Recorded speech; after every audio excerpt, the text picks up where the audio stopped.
The number of youths who committed outrage of modesty and rape offences has gone up by nearly 50% over the past 5 years.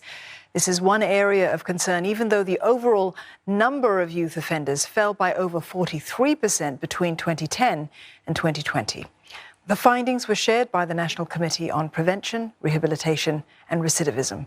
Nisha Rahim with more. About 2,300 youths were arrested last year, compared to over 4,100 in 2010. To better support those at risk, young people like Jasper Yap are being roped in to mentor them.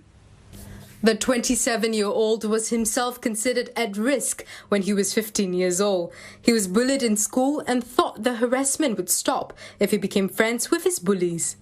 As I started to hang out with them, I picked up on some of the bad habits.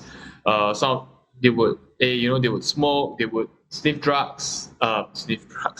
glue and take drugs. And after I picked up some of those bad habits, everything went downhill. But he turned it around, and now he's a member of a youth advisory group that helps to review policies targeted at youths who are facing similar issues. If you are ready to change, if you want to change, we can point you towards the right direction. From 2016 to 2020, the number of youth drug abusers went up by 10%. As was the case in 2016, majority were first-time abusers. Over the same period, the number of youths who committed outrage of modesty and rape rose to 162 from 109.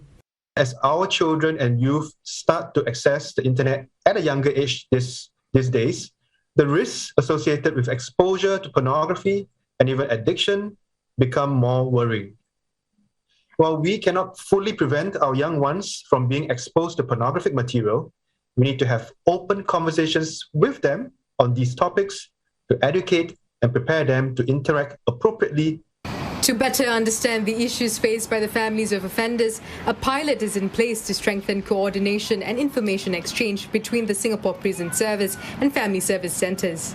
This ensures that children and families of inmates who need support have direct and timely assistance from FSCs. Inmates are also more assured that their families are being looked after and can better concentrate on their own rehabilitation. Since the pilot started in November, SPS has worked with about 450 families of inmates to assess their needs.